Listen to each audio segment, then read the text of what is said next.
하나님의 크고 놀라우신 은혜와 사랑과 축복이 여러분 모두에게 임하기를 주님의 이름으로 축원합니다.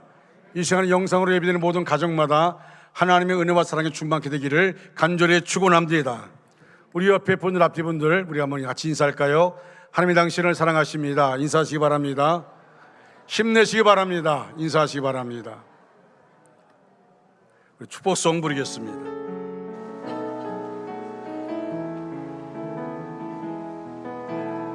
평강 하나님의 평강이 당신의 삶에 넘쳐나기를 평강 하나님의 평강이 당신의 삶에 가득하기를 축복합니다. 은혜, 하나님의 은혜가 하나님의 은혜가 나의 삶 속에 넘쳐나기를 소망 하나님의 소망이 나의 삶 속에 가득하기를 축복합니다. 아멘. 성도 여러분들의 기도와 관심과 사랑 덕분에 안식일을 마치고 돌아왔습니다. 그동안 교회를 지키면서 봉사한 모든 분들, 특히 부교육자와 장로님들, 또 모든 성도님들 진심으로 감사를 드립니다. 정말 보고 싶었습니다. 잘 안 하는데 사랑하고 축복합니다.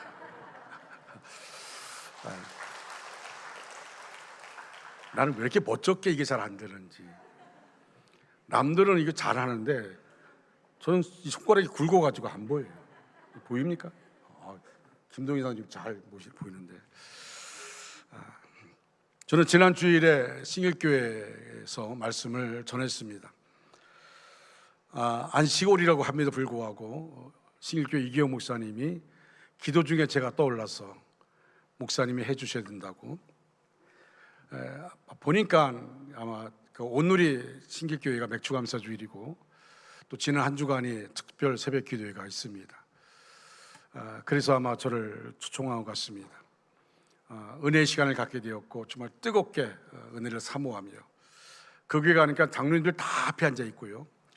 바로 제가 설교하는 그 바로 앞자리에 신혼그룹의 박성철 회장님, 그 장로님이 그 맨 앞자리에 앉아서 은혜를 뜨겁게 사모하는 그런 모습을 보게 되었습니다. 제가 그렇게 얘기했습니다. 담임 목사님이 안 계실 때에 더 많이 모여서 기도하는 것이 건강한 교회라고 그렇게 했더니 5월 중순부터 6월 중순까지 그자도 온 가족 새벽 기도를 했답니다. 그때 한 380명 정도 평균적으로 모였는데 설교하고 그날 월요일 날 480명이 모였다고 그렇게 얘기합니다. 제가 설교했기 때문이 아니라 부목사들이 설교할 때 더 많은 사람이 와서 뜨겁게 은혜를 사모해야 됩니다 라고 말했는데 정말 신길교회는 뜨거운 교회인 것 같습니다. 은혜를 사모하고 열정적이고 그 신길교회는 부교육자들이 이렇게 기도한답니다. 담임 목사님이 안 계실 때 단에서 설교할 수 있는 기회를 달라고 기도한답니다. 제 아들, 둘째 아들이 그곳에 부목사를 있는데 아버지 저도 설교할 기회를 좀 얻게끔 기도해 달라고. 그래서 특별 새벽 기도의 마지막 날 금요일 날 제 아들이 설교를 했습니다. 그날 주일날 9시 예배 한 900여 명, 11시 예배 한 2천여 명이 예배에 참석하고 은혜의 시간을 가졌습니다. 둘째 아들이 그 교회에 있는데 아마 교인들이 너무 많으니까 또 부목사들이 한 12명 정도 있으니까 누가 누군지 잘 모르죠. 그런데 둘째 아들이 제 정차선 목사가 이곳에 부목사 있습니다 라고 말했더니 제가 설교 끝난 다음에 저는 바로 접견실로 갔습니다. 제가 그 긴길교회 성도와 인사할 건 아니니까 바로 접견실로 들어갔는데 제 아들이 들어와서 웃으며 이렇게 말하더라고요. 아버지 행복했다고. 성도들이 가면서 아버지 손을 붙잡을 수 없으니까 아들 손을 잡아보자고, 그래서 손을 붙잡아서 행복했다고 그렇게 말합니다. 이 세상을 사는 모든 사람이 누구나 예외 없이 사람들에게 인정받고 칭찬받는 삶을 살기 원합니다. 자녀들은 부모에게 인정받기를 원하고, 학생들은 학교에서 선생님에게 인정받기를 원하고, 그리고 직장에서, 회사에서 직장 상사에게 인정받기를 원합니다. 여러분, 교회도 마찬가지입니다. 성도들은 목사에게 인정받기를 원하고, 목사는 성도들에게 인정받기를 원합니다. 누구나 인정을 받으며 살아갑니다. 가정도 마찬가지 아닐까요? 가정도 무시당하게 되면 아프죠. 아픕니다. 가끔 우리 교단에 목사님, 장로님들이 저를 만나러 올 때가 있습니다. 어떨 때 8분, 10분이 오게 되는데, 사실은 그분들이 원주에서 만나지 않고 저 충주에서 만나기도 하고 그렇게 만나는데, 한 분이 저에게 만나자고 해서 왔더니 내 앞에서 울어요. 저보다 나이가 많거든요. 그분은 이제 은퇴 얼마 안 남았는데 왜 우시냐고 그랬더니 목사님, 제가요 정말 못 살겠다고, 이혼하고 싶다고 그렇게 말하더라고요. 왜 그러냐 그랬더니 아내가 너무 자기를 인격적으로 말로 무시해서 정말 삶을 살고 싶지 않다고 그렇게 말하면서 정말 이혼하고 장로를 다 버리고 다른 교회로 가고 싶다고 그렇게 말하더라고요.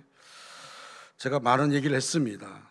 많은 얘기를 하고, 그리고 얼마 전에 저에게 전화가 왔어요. 잘 살고 있다고. 그렇게 전화가 왔습니다. 참 힘들죠. 인정받고 사는 게 얼마나 힘든지 모릅니다. 인정받고 살고 있다는 것. 오늘 본문에 보면 하나님께서 사탄 앞에서 대놓고 인정한 사람이 있습니다. 바로 욥입니다. 저는 욥기 1장 8절 말씀 보면요, 얼마나 부러운지 몰라요. 정말 부럽습니다. 우리 한번 다 같이 한번 큰 소리 읽을까요? 같이 읽겠습니다. 여호와께서 사탄에게 이르시되 내가 내 종 욥을 주의하여 보았느냐. 그와 같이 온전하고 정직하여 하나님을 경외하며 악에서 떠난 자는 세상에 없느니라. 아멘. 여러분, 하나님께서요 사탄 면전에서, 사탄 앞에서 대놓고 칭찬하고 있습니다. 대놓고 인정하고 있어요. 너 욥 봤느냐? 욥은 내 자랑거리라, 그 말이죠. 욥은 내가 인정하는 사람이라, 그런 말입니다. 우리가 욥하면 엄청난 고난을 당하고 마침내 하나님께 갑절의 축복을 받은 사람, 우리는 그렇게 생각합니다. 여러분, 욥을 보면서 그가 승리하고 어떤 고난도 이기고 승리하여서 갑절의 복을 받았다라고 말하지만, 저는 부럽습니다. 뭐가 부럽냐? 갑절의 복을 받아서 부러운 것이 아니라 하나님이 사탄 앞에 대놓고 인정한 사람이에요. 너 욥 봤냐? 내가 인정하는 사람이야. 내가 칭찬하는 사람이야. 이거만큼 부러운 것이 어디 있어요? 이거만큼. 온 천지 만물을 말씀으로 창조한 하나님께서 사탄 앞에서 인정한 사람입니다. 그런데 욥이요, 그 고난이 어디서부터 시작된지 아십니까? 아이러니하게도 욥처럼 온전하고 정직하여 하나님을 경외하며 악에서 떠나는 자는 세상에 없다. 하나님의 절대적인 인정에서 시작된 것입니다. 그리고 욥기서를 읽다 보면 하나님의 인정을 절대 틀리지 않았음을 우리는 분명히 깨닫게 됩니다. 하나님이 인정했어요. 그리고 욥기서를 읽어보면 하나님이 인정한 것이 절대 틀리지 않다라는 것을 알게 되어집니다. 여러분, 사람이 인생을 사는 목적은 하나님께 영광스러운 존재가 되고, 여러분 성경의 스바냐 3장에 보면 내가 너로 인하여 기쁨을 이기지 못하시며 내가 너 정덕교를 바라보며 내가 기쁨을 이길 수가 없다. 너무 좋다. 얼마나 좋은 얘기일까요? 여러분, 지금 사람의 인생을, 한 번밖에 없는 인생을 살아가는 목적이 뭘까요? 하나님께 영광스러운 존재가 되고 스스로는 행복한 존재가 되며 다른 사람을 살리는 창조적인 존재가 되는 것입니다. 이런 존재로 살기 위해서는 우리가 늘 감사하는 마음을 가져야 합니다. 오늘 본문에 나오는 주인공 욥은 여러분 정말 심각한 위기와 상처, 고통투성이지만 나는 욥기서를 보면, 욥을 보면은 가장 행복한 사람이다 라고 생각할 수가 있습니다. 의인 욥은 정대로 살던 집이 무너졌어도 기쁨과 감사를 잃지 않았던 행복한 사람입니다. 사탄이 해집고 다니며 역사를 해도 믿음 잃지 않고 기뻐하고 감사했던 행복한 사람입니다. 오늘 본문 20절로 22절에서 욥의 세 가지 훌륭한 신앙인의 모습을 보게 됩니다. 하루아침에 모든 걸 다 잃었습니다. 자기 몸에 발바닥과 정수리까지 종기가 나서 고통받습니다. 그러한 욥은 하나님 앞에서 어떤 모습이었을까요? 첫째로 하나님께 엎드려 예배하였다고 하였습니다. 여러분 20절 말씀 보니까 욥이 일어나 겉옷을 찢고 머리털을 밀고 땅에 엎드려 예비하며 라고 했습니다. 욥은 자신의 인생에 고난의 밤이 찾아왔을 때 그 고통의 눈물을 흘리며 땅에 엎드렸습니다. 욥이 땅에 엎드렸다는 것은 슬픔을 견디지 못한 그런 또 다른 표현이기도 합니다. 그러나 욥은 고난을 슬퍼하는 자리에 머물러 있지 않았습니다.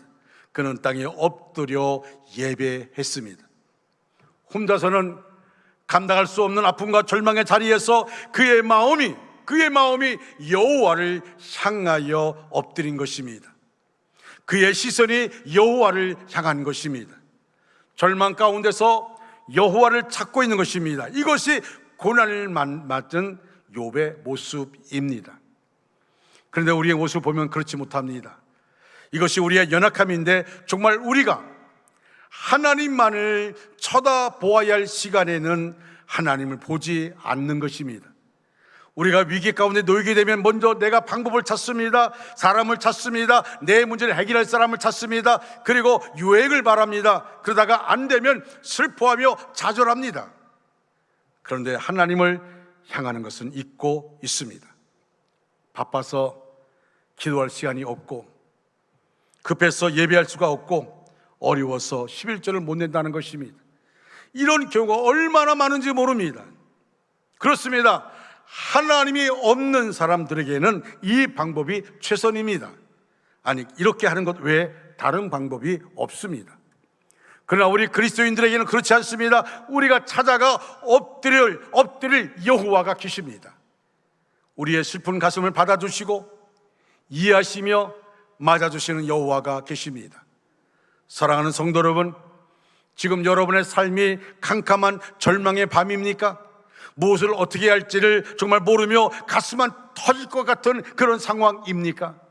그래서 내 인생 이렇게 끝나고 마는구나, 나는 참 불행한 사람입니다, 나는 기구한 운명이다 라고 말하고 있습니까? 그러나 포기하지 마십시오. 절망하지 마십시오. 지금이 바로 이 시간이 당신이 하나님을 찾을 시간입니다. 그 슬픔과 절망의 가슴을 끌어안고 하나님 앞에 엎드리십시오. 그리고 우리가 알아야 할 것은 당신은 결코 혼자가 아닙니다. 당신의 슬픔을 받으실 하나님이 계십니다. 당신이 그리스도인이 분명하다면, 당신이 분명 하나님의 사람이라면 하나님 앞에 엎드리십시오. 당신의 시선을 하나님께로 향하여 보십시오. 그곳에 영존하시는 우리 하나님 아버지가 계십니다. 지금 고난 중에 있습니까? 그럼 지금 무엇을 보고 계십니까? 문제 앞에 무릎 꿇고 엎드려져 있습니까? 주님을 보십시오. 이제 내일부터 엄밀히 말하면 하프타임 특별 새벽 기도가 시작되어집니다. 6개월을 하나님 우리를 인도해 주셨습니다. 남은 6개월 우리가 어찌할지 모릅니다. 여러분, 백신이 왔다고 해서 많은 사람이 백신 맞으면 다 끝날 것 같습니까? 백신을 맞으면 불과 더 많은 확진자가 지금 생기고 있지 않습니까? 여러분, 정말 우리는 기도할 때입니다. 코로나에서 좀 벗어날 것 같으니까 델타 변이가 또 나옵니다. 더 강한 것이 나옵니다. 엄밀히 말하면 백신이 우리를 구제하는 게 아닙니다. 엄밀히 말하면 주님의 보혈의 백신이 우리를 구원하시는 것입니다.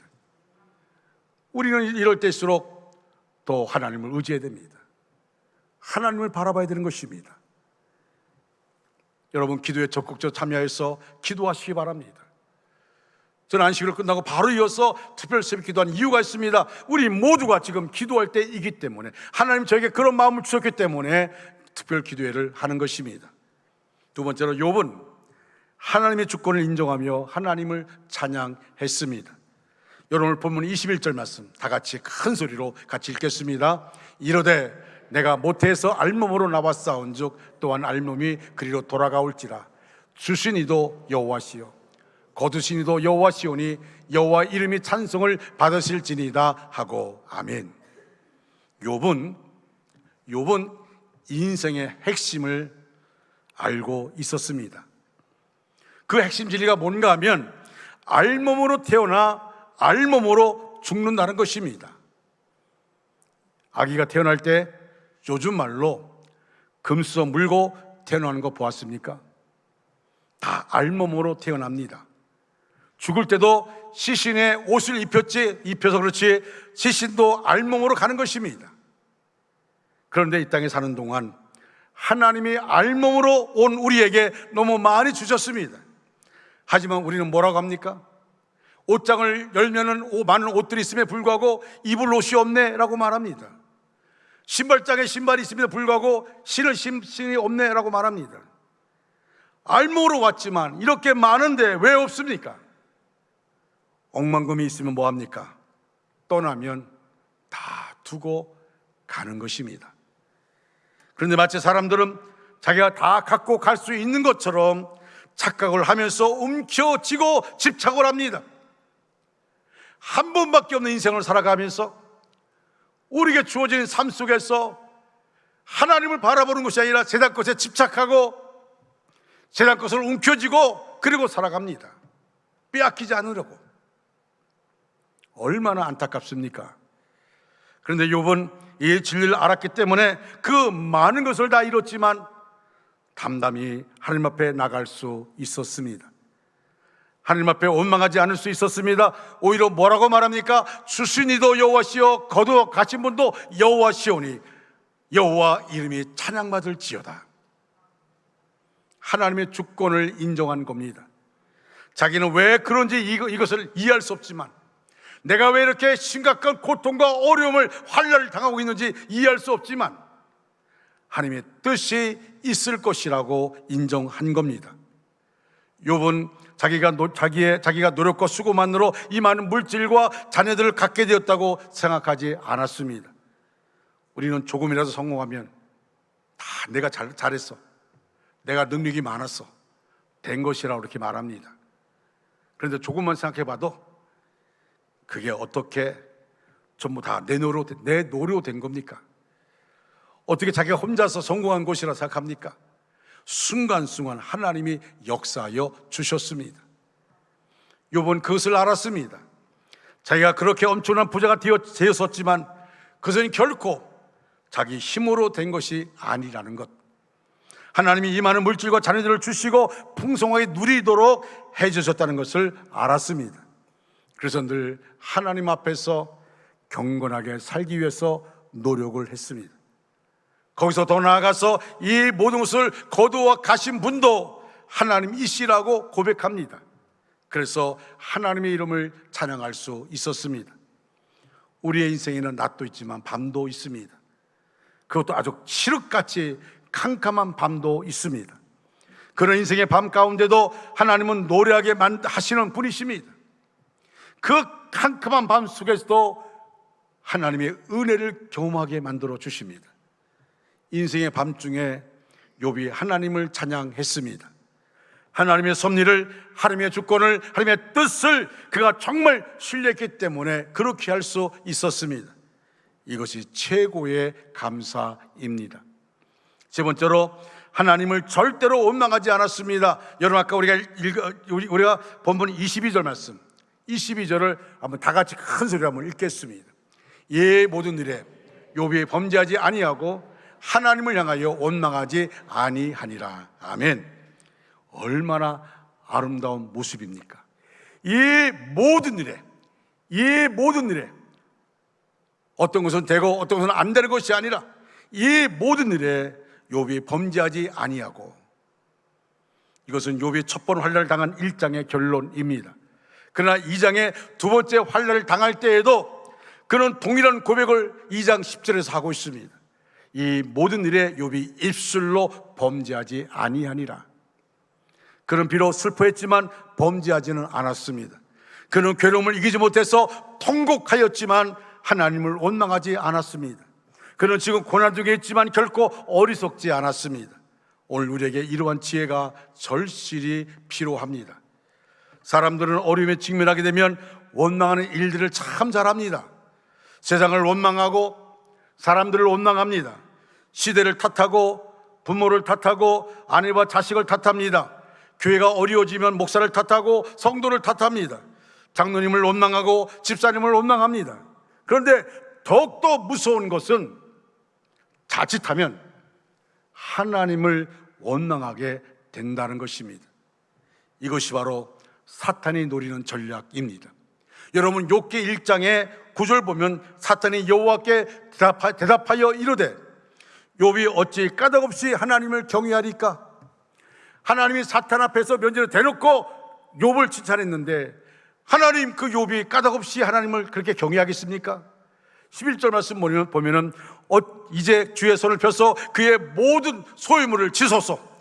그리하시면 틀림없이 주를 향하여 욕하지 않겠나이까? 2장 5절에 이제 주의 손을 펴서 그의 뼈와 살을 치소서. 그리하시면 틀림없이 주를 향하여 욕하지 않겠나이까? 이것이 욥의 시험이 있게 된 배경입니다.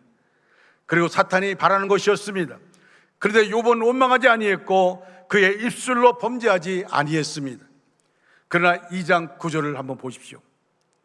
욥은 이겼지만 욥의 아내는 이기지 못했습니다. 욥의 아내가 뭐라 얘기합니까? 그의 아내가 그에게 이르되 당신이 이래도 이 상황 가운데도 당신 믿음을 지킬 수 있어? 순전함을 온전함을 굳게 지키느냐? 하나님을 욕하고 죽으라고 말합니다. 여러분 욥의 아내가 지금 악창에 걸렸습니까? 욥의 아내가 지금 병들었습니까? 똑같은 상황입니다. 그만 재단 다 잃어버리고 다 10자리 10남매 다 죽었습니다. 똑같이 눈으로 봤습니다. 지금 욥은 온몸에 악창이 나서 깨어진 기아장으로 자기 몸을 긁을 수밖에 없는 상황입니다. 그런데 아내가 당신 이래도 믿음 지킬 거야? 하나님 욕하고 죽어 라고 말합니다. 결혼 잘해야 됩니다. 욥의 아내의 모습은 오늘 우리의 모습일 수 있습니다. 우리가 이렇게 사탄의 장난에 정신없이 당하는지 모릅니다. 그래서 성경을 원망하는 삶을 금하면서 이것이 어리석은 것이라고 했습니다. 범죄라고 했습니다. 원망은 해결이 아닙니다. 원망은 고난을 이기게 하지 못합니다. 오히려 고난을 한층 더 힘겹게 만듭니다. 더 다른 고통을 가져오게 합니다. 여러분 기억하십시오. 우리가 고난당할 때에 가장 범하기 쉬운 것이 입술의 범죄입니다. 가정에 어려움이 있습니까? 다 상대방 탓합니다. 당신 때문이야. 당신 때문이야 라고 말합니다. 입술로 범죄합니다.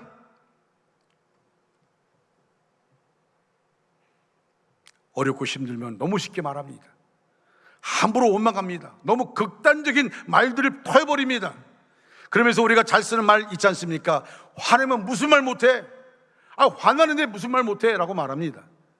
그러나 바로 이것이 사탄이 원하는 것입니다. 사탄은 그것을 원합니다. 그럼 어떻게 하면 원망하지 않을 수 있습니까? 여호와의 주권을 인정하는 것입니다. 따를까요? 여호와의 주권을 인정하는 것. 여러분 오늘 본문 21절에 이렇게 말합니다. 내가 모태에서 알몸으로 나와 싸운 적 또한 알몸으로 그리로 돌아가올지라. 주신이도 여호와시요 거두신이도 여호와시오니 여호와 이름이 찬송을 받으실지어다. 그렇습니다. 온전히 여호와만을 의뢰하십시오. 그러면 고난을 이길 수 있습니다. 고난 앞에서 원망하지 않을 수 있습니다. 많은 사람이 고난 가운데서 하나님을 원망하고 더 나아가 부모를 원망하고 자녀를 원망하고 시대를 원망하고 남편을 원망하고 그리고 아내를 원망하고 그게 오늘 우리의 모습 아닙니까? 그러나 욥은 인생의 밤을 만났을 때 어리석게 하나님을 원망하지도 아내를 원망하지도 그리고 누구를 원망하지도 않았습니다. 이것이 최악의 상황에서 드리는 최고의 감사입니다. 이렇게 했기 때문에 결국 욥은 나중에 최고의 복을 받습니다. 욥의 이야기는 욥기 42장에 계속됩니다. 그 결론이 해피엔드입니다. 욥의 마지막이 해피엔드가 된 것은 그의 인내와 믿음의 열매였습니다. 여러분, 야고보서 5장 11절 말씀 같이 한번 큰 소리로 읽겠습니다. 시작. 보라, 인내하는 자를 우리가 복되다 하느니 너희가 욥의 인내를 들었고 주께서 주신 결말을 보았거니와 주는 가장 자비하시고 긍휼히 여기시는 이시니라. 아멘. 즉 욥의 인내하는 신앙을 본받으라고 말합니다. 욥의 인내하는 신앙을 본받으라. 사랑하는 아내의 저주와 3명의 친구의 계속된 추궁, 주변 사람들의 비웃음에도 욥의 신앙은 끄떡하지 않았습니다. 끝까지 변하지 않는 믿음과 인내로 결국 승리했습니다. 욥이 이와 같이 엄청난 시련을 극복하고 승리했을 때 그 첫째가 순금의 신앙으로 무장하게 되었습니다. 욥기 23장 10절에 내가 가는 길을 그가 아시나니 그가 나를 단련하신 후에는 내가 순금되어 나오리라 말씀하고 있습니다. 두 번째로 기도의 열도가 더 높아졌습니다. 욥기 42장 8절에 내 종 욥이 너를 위하여 기도할 것인즉 내가 그를 기쁘게 받으리니. 어떤 사람은 어려운 일을 당하면 기도의 힘을 잃어버립니다. 목사님, 제가 기도도 아무 소용없어요. 왜 기도해야 될지 모르겠어요 라고 말합니다. 기도를 포기합니다. 그러나 욥은 극한 상황 가운데도 기도를 포기하지 않습니다. 열심히 기도했습니다. 세 번째로 하나님께서 물질을 배나 줘 주셨고 10자녀를 다시 주셨습니다. 욥기 42장 12절 13절에 욥의 말년에 갑절의 복이 임했습니다. 그런데 10자녀를 잃었는데 그러면 몇 자녀, 갑절로 복을 받으려면 몇 자녀가 있어야 돼요? 20자녀가 있어야 됩니다. 그러나 우리 성경이 뭡니까? 이미 죽은 10자녀는 마음속에 있어요. 세상을 떠났지만 마음속에 있습니다. 그리고 10자녀를 주셨습니다. 또한 건강과 장수욕을 받았습니다. 욥기 42장 16절 말씀 보니까 그 후에 욥이 140년을 살며 아들과 손자 4대를 보았고 라고 말합니다. 사랑하는 성도 여러분, 욥은 고난을 통해서 자신의 믿음이 더욱 견고해졌습니다. 여러분, 욥기 42장 5절에 내가 주의 말씀을 귀로만 들었는데 이제 이 고난 가운데서 눈으로 봅니다. 내가 귀로만 들었던 것을 회개합니다. 다시 말하면 탄탄대로를 달릴 때 아무런 어려움이 없을 때는 귀로만 들었어요. 그런데 극한 고통 속에 있으니까 귀로 듣는 하나님이 아니라 눈으로 보는 하나님이 되었습니다. 체험적인 신앙을 갖게 되었다는 것입니다. 누가 하나님의 영광을 나타낼 자입니까? 고통을 당하면서도 하나님을 절대적으로 신뢰하는 자, 고통을 당하면서도 하나님께 기도드리는 자, 고통을 당하면서도 인내하는 믿음을 가진 자, 고난을 통하여 자신을 진실되게 깨닫는 자, 고난을 통하여 자신의 삶을 진실되게 변화시키는 자, 고난을 통하여 하나님께 더 가까이 다가가는 자, 고통을 당하면서 더욱 강하게 사는 자, 고통을 당하면서도 보람찬 삶을 살아가는 자, 이런 사람은 악한 마귀도 어찌할 수 없습니다. 세상이 감당할 수 없는 사람이 되고 마는 것입니다. 사랑하는 성도 여러분, 고난이 다가올 때마다 더 많이 기도를 드리고 더욱 높이 주님을 찬송하며 더욱 열심히 성경 읽고 더 힘내어 전도하고 주님께 한 걸음 한 걸음 전진함으로 축복이 가득한 생애가 되시기를 바랍니다. 이제 우리가 고난을 보는 눈을 바로 가져야 됩니다. 그래서 우리의 고난을 긍정적으로 보십시다. 하나님의 비밀한 계획을 바라보며 밝게 눈을 뜨십시다. 그리고 고난의 의미를 바르게 깨달아 선용하시기 바랍니다. 어떤 고통 속에서도 하나님을 찬양하며 범사에 감사하는 하나님의 자녀가 됩시다. 다음 절 우리가 맥주감사 주일로 지킵니다. 몸과 시간과 물질로 감사하시기 바랍니다. 그래서 하나님이 허락하시는 축복의 열매를 풍성히 거두는 저와 여러분 되시기를 주님의 이름으로 축원합니다. 저는 6월 한 달 동안 목회 재충전의 시간을 가져주면서 지나온 목회 39년을 돌아보게 되었습니다. 저는 지금까지 살아온 나의 삶을 되돌아볼 때 모든 것이 하나님의 은혜라는 것을 알게 됩니다. 그 무엇 하나 하나님의 은혜가 아닌 것이 없습니다. 서울에서 아들 둘과 내 아내와 함께 장시간 대화하면서 요새 많은 교회가 어떻게 목회하고 있는가를 들어보면서 여전히 내 마음속에 갖고 있는 것은 하나님의 은혜입니다. 내가 섬기던 교회마다 문제들이 해결되고 부흥되었습니다. 평생 미자립 교회로 남을 것이라 했던 상주 동북교회, 그 상주 동북교회를 섬기던 담임하던 자가 제 친구인데, 그가 창원에 있는 큰 교회 부목사로 가면서 그 교회에서 수요일날 설교하라니까 나보고, 야 덕균아, 네가 가서 그 교회 좀 담임해라, 그렇게 한 게 아니에요. 그냥 나보고 자기가 그 자리에 없으니까 와서 좀 설교 좀 해달라고 했어. 나는 아무 생각 없이 가서 설교했습니다. 그런데 갑자기 집사님들이 모이더니 회의를 하고 나서 나를 담임 전사로 모시려 했다고. 그래서 내가 아니라고, 나 그것 때문에 온 게 아니라고. 뭐 어쩌습니까? 친구가 나빴어요. 거짓말 해가지고. 제가 그곳에 가서 이게 하나님의 뜻인가 보다 라고 시작을 했습니다. 선배 목사님이 나보고 이렇게 말해요. 정전사 거기는 평생 미자립 교회야. 그러니까 목사 안수 받고 떠나는 교회야. 우리 때만 해도요, 전담을 2년 안 하면 목사 안수 받을 수가 없었어요. 그래서 전담 2년을 했습니다. 그래서 거기는 전담 2년 하고 그리고 목사 안수 받고 떠나는 곳이라고, 다른 사람이 그렇게 했다고 하면서 선배 목사님들이 그냥 성교비 받으면서 생활해 라고 말했습니다. 1년 동안 제가 성교비 받으러 김천 가고 구미 가고 저 점천 가고 영주 가고, 이게 한 달에 몇 번씩 한대요. 차창 버스 타고 차창 너머로 바라보면서 이게 목회인가? 그래서 마음이 결심했어요. 아내에게 얘기했습니다. 여보, 나 성교비 안 받고 그 시간에 기도할게, 그 시간에 전도할게. 아내가 승낙을 해줬어요. 참 무식한 남편 때문에 고생 많았습니다. 그리고 아내 나 때문에 많이 울기도 하고요, 많이 힘들어했습니다. 그런데 나한테 한마디도 안 했습니다. 그 시간에 제가 마을에 3개 마을이 있는데 마을에 초상만 나면 다 다녔어요. 다 믿든 믿지 않든 불교라도 관계없이 다 다니면서, 그 당시만 해도 집에서 장례식이나 하고 마당에다 천막을 쳐놓고 합니다. 그러면 거기 가서 계속 나도 같이 도와주면서 같이 얘기하고 마을 사람과 얘기를 하면서 그렇게 지냈습니다. 그 교회가 하나님의 은혜 가운데 작년만 70명 모이는 교회가 되었습니다. 지방에 깜짝 놀랄 정도로. 그러다가 김천 남산교회 목사님이 불러서 부목사로 1년만 갔습니다. 그리고 점천 북북교회 전임자가 부산에서 건축업 건설회사 사장이었는데, 이분이 그 일을 아마 전두환 대통령 때 동명그룹인가 뭔가 무너지면서 같이 무너졌어요. 그리고 이분이 이제 목회를 하면서 거기다가 교회를 줬어요. 건설회사 사장이었으니까 교회를 줬어요. 교회를 줘놓고 했는데 교회가 부흥이 안 되니까 이 사람이 그 교회를 떠나면서, 그러면서 자기 고향 경주로 가면서 교인들한테 나를 부르라고 그렇게 했어요. 저는 안 간다고 그랬습니다. 근데 결국 그 교회가 정덕규 목사 아니면 자기들 아무도 안 받겠다고. 그래서 지방의 선배 목사님들의 말에 의해서 저는 어쩔 수 없이 제가 갔습니다. 여러분, 상주동북교회 70명 모이던 교회 있었는데 그 교회는 35명이에요. 35명 되는 교회 가겠습니까?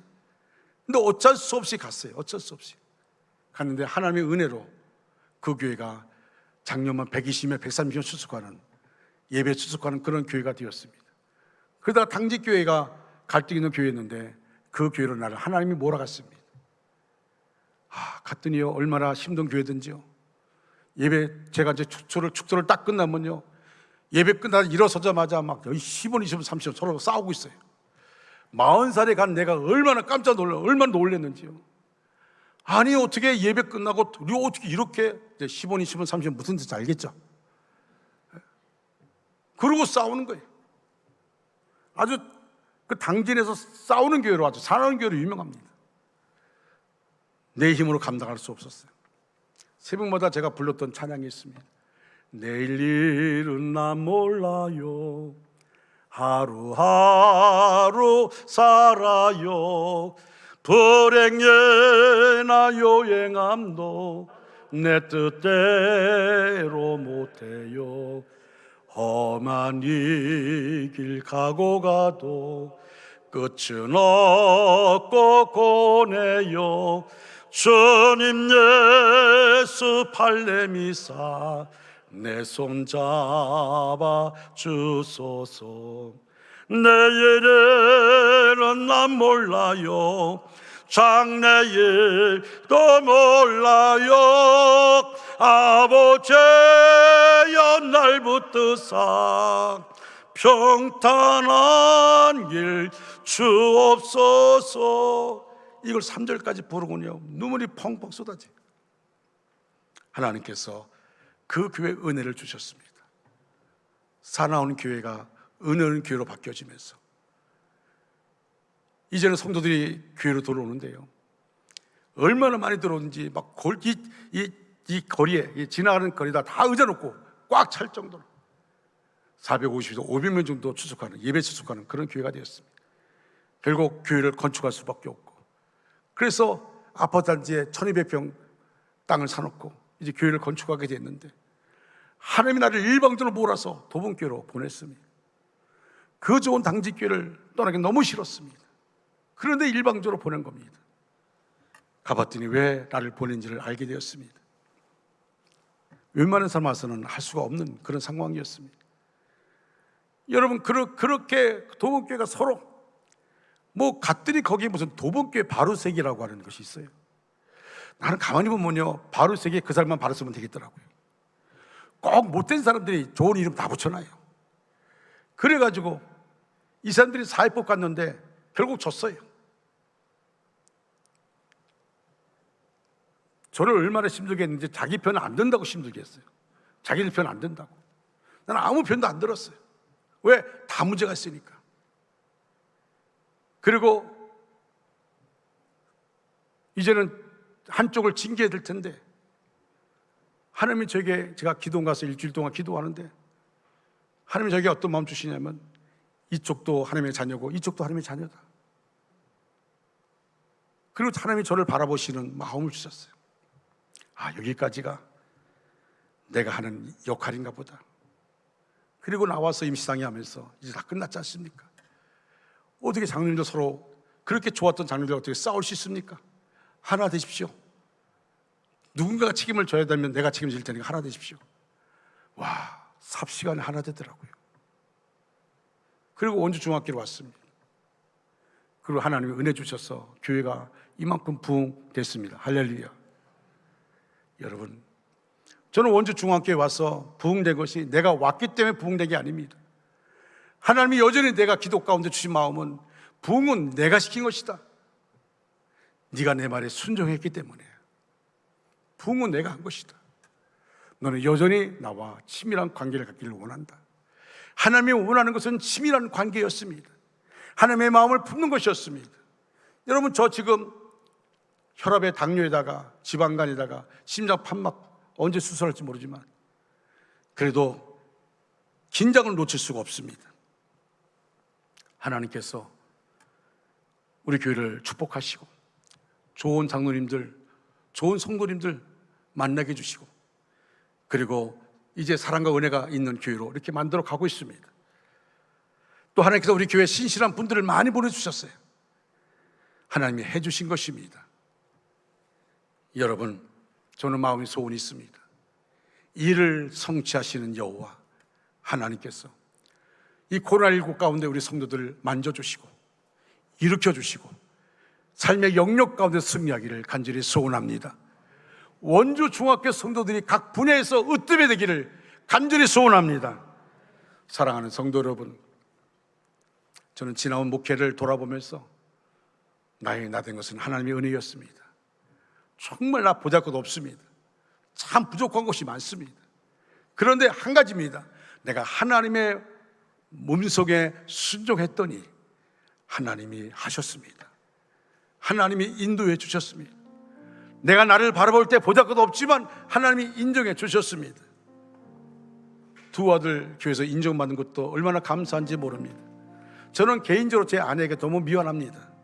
아내가 이렇게 말합니다. 당신은 목사로서는 100점인데 남편으로서는 빵점이라고. 그래서 안식오를 했습니다.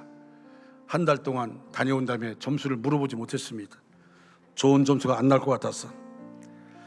그런데 저는 한 가지밖에 몰라요. 목회에 올인했고 내 아내는 내 두 아들을, 며느리들을, 손자, 손녀를 내 아내가 돌봤습니다. 정말 너무 감사합니다. 제주도에서 아침에 이제 차를 타고 그리고 바닷가에 있는 카페에 가서 얘기하려고 차를 타고 가는데 아내가 이렇게 말해요. 여보, 내가 요새 은혜 받고 있는 찬양이 있는데 듣고 싶냐고 해서 내가 한번 들어보라 그랬어요. 어떻게 감히 아내가 얘기했는데 틀지 말라고 얘기합니까? 들어보라고 했어요. 근데 그 가사가요, 내가 누려왔던 모든 것들이, 내가 지나왔던 모든 시간이, 내가 걸어왔던 모든 순간이 당연한 것 아니라 은혜였어. 아침 해가 뜨고 저녁에 노을, 봄의 꽃향기와 가을의 열매, 변하는 계절의 모든 순간이 당연한 것 아니라 은혜였어. 내가 이 땅에 태어나 사는 것, 어린아이 시절과 지금까지 숨을 쉬며 살며 꿈을 꾸는 삶, 당연한 것 아니라 은혜였어. 내가 하나님의 자녀로 살며 오늘 찬양하고 예배하는 삶, 복음을 전할 수 있는 축복이 당연한 것 아니라 은혜였어. 모든 것이 은혜, 은혜, 은혜, 한없는 은혜. 내 삶에 당연한 것 하나도 없었던 것을 모든 것은 은혜, 은혜였어. 이 찬양에 들려주는데요, 핸들을 잡고 가던 내가 너무 견딜 수 없었어. 내 아내 옆에, 아내가 옆에 탔는데 막 내가 흐느껴 울었어. 흐느껴 울었어. 하나님의 은혜입니다. 내가 지금까지 39년 살아온 것도 하나님의 은혜입니다. 나같이 보잘것없는 없는 인간 하나님 붙잡아 주시고 여기까지 해주셨습니다. 하나님의 은혜입니다. 한없이 울면서 그 시간에 하나님 나를 또다시 만져주시며 은혜를 경험하게 되었습니다. 사랑하는 성도 여러분, 하나님을 잊지 마시기 바랍니다. 지금까지 살아온 것도 하나님의 은혜요, 내가 앞으로 살아가는 것도 하나님의 은혜입니다. 우리는 늘 하나님의 은혜로 사는 것입니다. 오늘도 하나님의 은혜를 기억하면서 감사하시기 바랍니다. 여러분, 내가 하는 삶의 모습들 가운데 뭐가 있다 할지라도, 자녀가 저 안 된다 할지라도 하나님의 은혜로 합력하여 선을 이루신 하나님께서 인도할 줄로 믿으시기 바랍니다. 같이 우리 찬양할까요?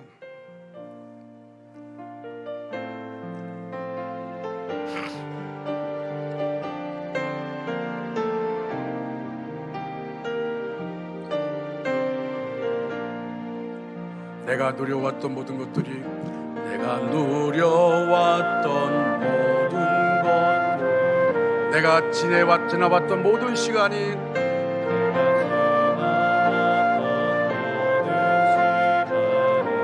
내가 걸어왔던 모든 순간이, 내가 걸어왔던 모든 순간이 당연한 것 아니라 은혜였어.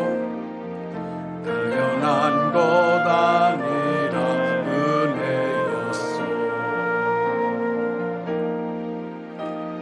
해가 뜨고 저녁에 노을, 봄의 꽃향기와 가을의 열매, 변한 계절의 모든 순간 당연한 것 아니라 은혜였어. 당연한 것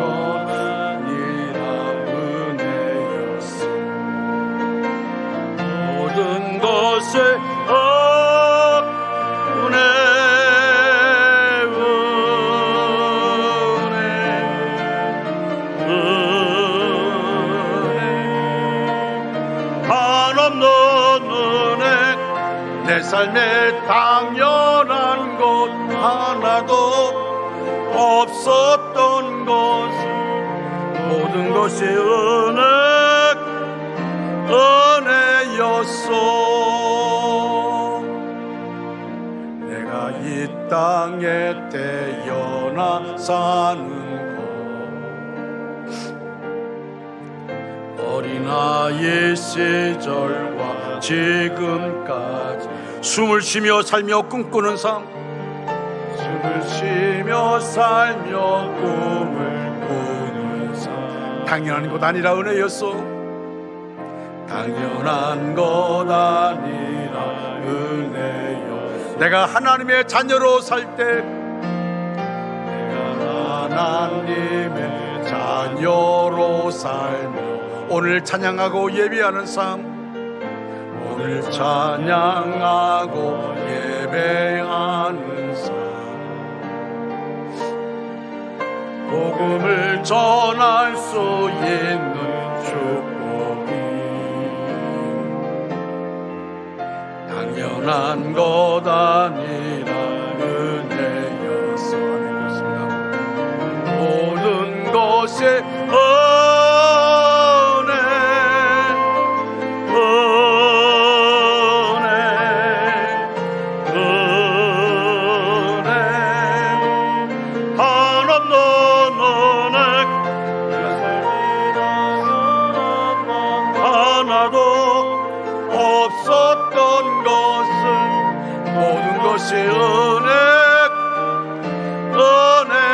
우리 다 같이 일어나셔서 모든 것이 은혜, 은혜, 은혜.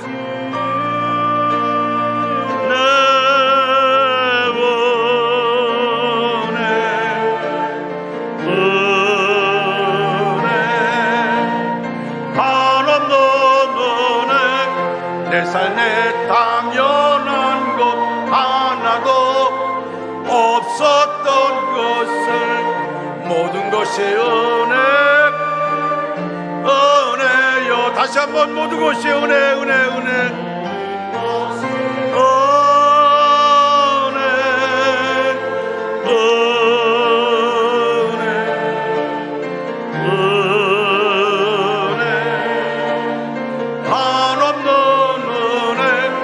내 삶에 당연한 것 하나도 없었던 것을 모든 것이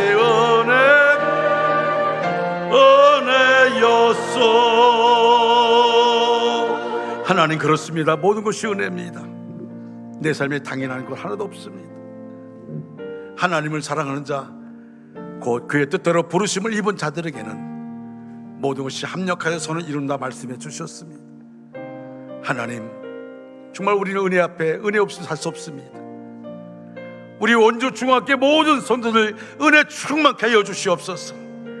늘 깨어 기도하며 욥처럼 승리할 수 있도록 인도하여 주시옵소서. 지금은 우리 구주 예수 그리스도의 은혜와 하나님 아버지의 극진하신 사랑하심과 성령님의 감화 감동 내지로 충만 역사하심이 우리 전체 위에, 또 우리의 가정과 생업과 사업과 학업 위에 이제로부터 영원토록 함께 하시기를 간절히 축원하옵나이다. 아멘.